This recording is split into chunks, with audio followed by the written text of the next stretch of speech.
আমার খুব প্রিয়।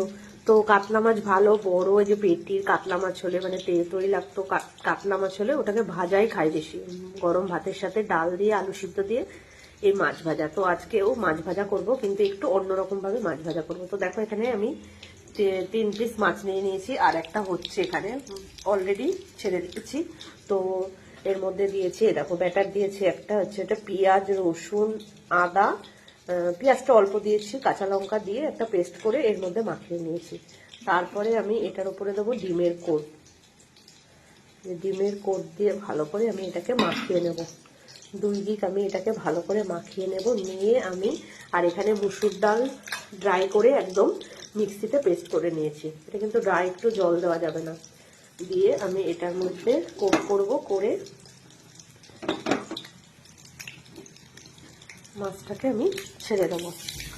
একটা হচ্ছে অলরেডি হয়েও গেছে। তো এই মাছ ভাজাটা খেতে খুব খুব সুস্বাদু লাগে। আমি একদিন করেছিলাম, ট্রাই করেছিলাম, খেতে খুব ভালো লেগেছিলো, তাই আবার তোমাদের সাথে শেয়ার করলাম। আর তার সাথে গরম ভাত, আজকে বেশি কিছু মেনু করিনি। আর এখানে আলু সিদ্ধ মেখে নেব, শুকনো লঙ্কা পেঁয়াজ দিয়ে আলু সিদ্ধ মেখে নেবো, আর একটু ঘি নিয়ে নেবো, কিংবা মাছ ভাজার তেল দিয়ে। আমার খুব ভালো লাগে খেতে। তোমাদের কার কার এই ধরনের রেসিপি দিয়ে ভাত খেতে ভালো লাগে আমাকে একটু কমেন্টসে জানিও।